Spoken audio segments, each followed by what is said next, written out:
Bab 3. Dari balik tangga, muncul sesosok bayangan hitam. Jantungku serasa berhenti berdetak. Aku terpaku, tak bisa bergerak. Bayangan itu perlahan mendekat, semakin jelas wujudnya. Ternyata itu adalah seorang wanita tua. Rambutnya putih semua, wajahnya keriput, dan matanya sayu. Ia mengenakan gaun hitam panjang yang lusuh. Di tangannya, ia memegang sebuah lilin yang menyala redup. "Siapa kamu?" tanyaku. Suaraku bergetar. Wanita tua itu tidak menjawab. Ia hanya menatapku dengan tatapan kosong. Lalu ia berjalan mendekat, semakin dekat. "Saya Hanafi, Bu. Saya sedang mencari tempat kos," ujarku lagi mencoba menjelaskan. Wanita tua itu berhenti tepat di depanku. Ia mengangkat lilinnya, menyorot wajahku. Aku bisa melihat jelas kerutan di wajahnya, matanya yang sayu dan bibirnya yang bergetar. "Kamu mencari tempat tinggal?" tanyanya, suaranya serak dan berat. "Iya, Bu. Apakah di sini masih ada kamar kosong?" Wanita tua itu terdiam sejenak, lalu ia mengangguk pelan. Ada beberapa kamar kosong, tapi apa, Bu?" tanyaku penasaran. "Tempat ini tidak seperti yang kamu bayangkan. Di sini banyak cerita sedih, banyak kenangan buruk." Aku teringat perkataan ibu warung. "Saya tahu, Bu. Saya sudah dengar cerita-cerita tentang tempat ini." Wanita tua itu menatapku dengan tatapan aneh. "Kamu tahu? Lalu kenapa kamu masih datang ke sini?" "Saya penasaran, Bu. Saya ingin tahu apa yang sebenarnya terjadi di sini." Wanita tua itu menghela napas panjang. "Kamu berani sekali. Banyak yang datang ke sini lalu pergi dengan ketakutan. Tapi kamu berbeda." "Apa maksud Ibu?" "Kamu punya keberanian. Tapi keberanian saja tidak cukup. Tempat ini akan menguji keberanianmu, akan menguji akal sehatmu." Aku terdiam. Aku tidak tahu apa yang harus kukatakan. "Baiklah," kata wanita tua itu akhirnya. "Aku akan menunjukkan kamar-kamar yang kosong. Tapi ingat, jangan menyesal jika kamu memutuskan untuk tinggal di sini." Wanita tua itu berbalik dan berjalan menuju tangga. Aku mengikutinya dari belakang. Kami menaiki tangga yang berderit. Suasana di lantai atas terasa lebih dingin dan suram.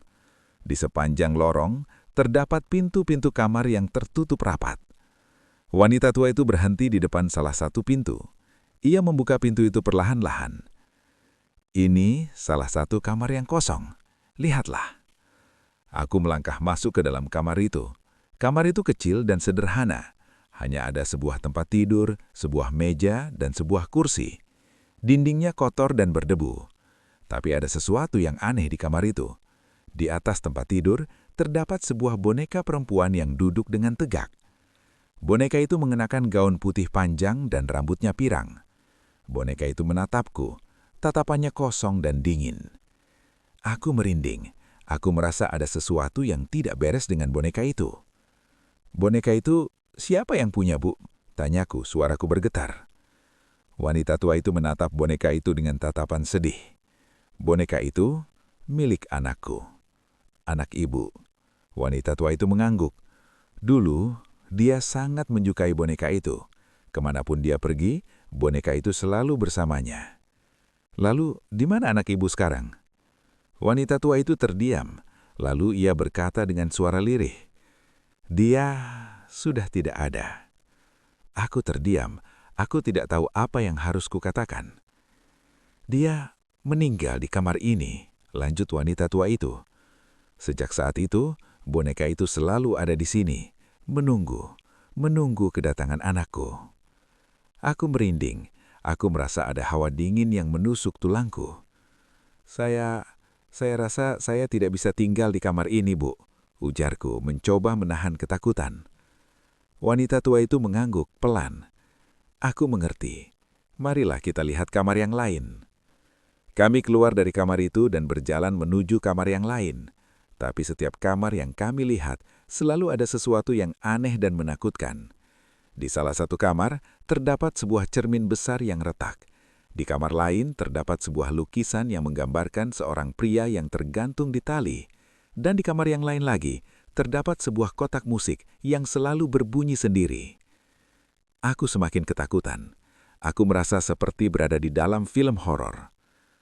"Saya rasa saya tidak bisa tinggal di sini, Bu," ujarku akhirnya.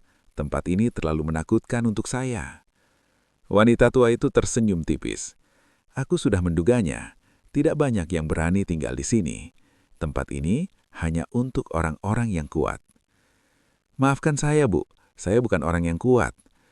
"Tidak apa-apa. Aku mengerti. Pergilah, cari tempat lain yang lebih cocok untukmu." Aku mengangguk.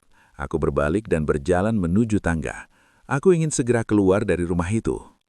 Tapi sebelum aku sampai di tangga, wanita tua itu memanggilku. "Tunggu." Aku berhenti dan berbalik. "Ada apa, Bu?" Wanita tua itu mendekatiku. Ia menatapku dengan tatapan serius. "Jika kamu ingin tahu apa yang sebenarnya terjadi di rumah ini, datanglah besok malam. Aku akan menceritakan semuanya padamu." Aku terdiam. Aku ragu. Apakah aku harus kembali ke tempat ini? Tempat yang penuh misteri dan bahaya. Tapi rasa penasaranku terlalu besar. Aku ingin tahu apa yang sebenarnya disembunyikan di rumah kosan Belanda itu. "Baiklah, Bu. Saya akan datang lagi besok malam." Wanita tua itu tersenyum. Senyum yang aneh. Senyum yang membuatku merinding. "Aku akan menunggumu," ia berkata. Aku berbalik dan berlari keluar dari rumah itu. Aku ingin segera menjauh dari tempat itu. Aku tidak tahu apa yang akan terjadi besok malam, tapi aku tahu aku telah membuat keputusan yang sangat berbahaya. Aku berlari keluar dari rumah itu, jantungku berdebar kencang. Aku tidak berhenti sampai aku tiba di ujung gang dan kembali ke jalan utama yang ramai. Aku menarik nafas dalam-dalam, mencoba menenangkan diri.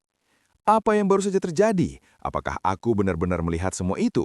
Boneka yang menatap, cermin yang retak, lukisan mengerikan, dan wanita tua misterius itu. Semuanya terasa seperti mimpi buruk. Aku berjalan menjauh dari gang itu, berusaha melupakan semua yang baru saja kualami. Tapi bayangan rumah kosan Belanda itu terus menghantuiku. Aku tidak bisa menghilangkan rasa penasaran yang menggerogoti diriku.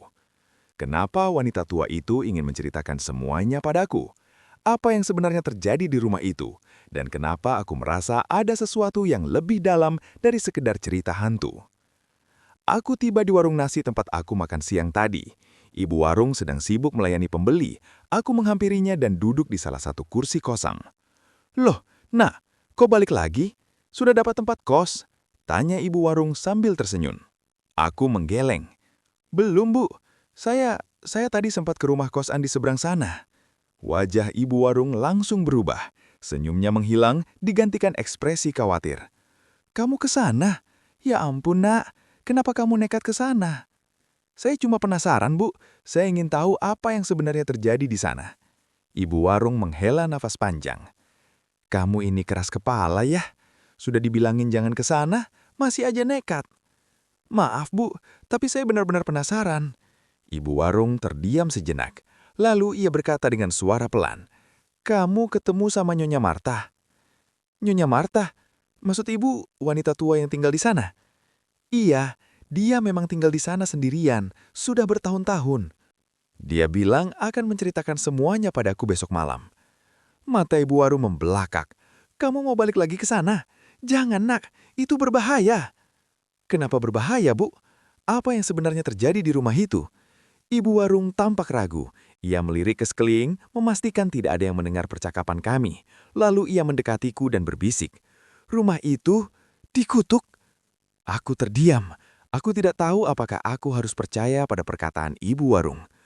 "Dulu, rumah itu adalah milik keluarga Belanda yang kaya raya. Mereka punya seorang putri cantik bernama Anna. Tapi Anna meninggal secara tragis di rumah itu. Sejak saat itu, rumah itu dihantui oleh arwah Anna yang penasaran." "Arwah Ana?" Ibu warung mengangguk. "Banyak yang bilang arwah Ana sering menampakkan diri di rumah itu. Ia mencari orang yang bisa membantunya membalaskan dendam." "Balas dendam? Dendam pada siapa?" "Itu yang tidak diketahui, tapi yang jelas arwah Ana sangat marah dan dendam. Ia akan menghantui siapapun yang berani mengganggu ketenangannya." Aku merinding, aku merasa semakin takut dan penasaran. Nyonya Marta, dia tahu tentang kutukan itu, tanyaku. Ibu warung mengangguk. Iya, dia tahu semuanya. Dia adalah keturunan terakhir dari keluarga Belanda itu. Dia tinggal di sana untuk menjaga rumah itu dan mencegah arwah anak keluar. Mencegah arwah anak keluar? Iya, jika arwah anak keluar, ia akan membawa malapetaka bagi seluruh kota. Nyonya Marta adalah satu-satunya orang yang bisa mengendalikan arwah anak. Aku terdiam, mencerna semua informasi yang baru saja kudengar. Semuanya terasa seperti cerita fiksi, tapi aku tidak bisa mengabaikan perasaan aneh yang menggerogoti diriku. Jadi, ibu menyarankan aku agar tidak kembali ke sana? Tanyaku. Ibu warung mengangguk. Iya, nak. Lebih baik kamu cari tempat lain yang lebih aman. Jangan ikut campur urusan rumah itu. Itu terlalu berbahaya untukmu. Aku menghela nafas panjang. Aku tahu ibu warung benar, tapi rasa penasaranku terlalu besar untuk diabaikan. Terima kasih atas sarannya, Bu, ujarku. Tapi saya rasa saya akan tetap kembali ke sana besok malam. Ibu warung menggeleng-gelengkan kepalanya. Kamu ini benar-benar keras kepala. Ya sudah, terserah kamu. Tapi ingat, hati-hati. Jangan sampai kamu menyesal. Aku mengangguk. Aku berpamitan pada ibu warung dan berjalan kembali ke jalan utama. Aku tidak tahu apa yang akan terjadi besok malam, tapi aku sudah memutuskan untuk kembali ke rumah kosan Belanda itu. Aku ingin tahu apa yang sebenarnya terjadi di sana. Aku ingin tahu siapa Ana dan kenapa arwahnya begitu marah dan dendam. Dan aku ingin tahu apakah aku bisa membantu Nyonya Marta mengendalikan arwah Ana atau justru menjadi korban dari kutukan rumah itu. Berhenti di sini. POV, Tio, kembali ke masa kini. Jadi begitulah ceritanya, kata Hanafi, mengakhiri ceritanya. Aku, Bang Leo, Bayu, dan Lucy terdiam, terpaku mendengar cerita Hanafi. Kami semua merinding dan merasa penasaran. Gila, serem banget ceritanya, kata Bang Leo, memecah kesunyian. Terus, apa yang terjadi selanjutnya, Nafi? Tanyaku, tidak sabar. Hanafi menarik nafas panjang, lalu ia berkata, itu cerita yang lebih panjang lagi dan lebih mengerikan. Ceritakanlah, Nafi, kami penasaran, desak Lucy. Hanafi dan Aska saling melirik dan lalu Aska mengangguk. Baiklah, kata Hanafi, tapi kalian harus janji, jangan takut kalau mendengar cerita selanjutnya. Kami semua mengangguk dengan antusias. Hanafi menarik nafas panjang, lalu melanjutkan ceritanya.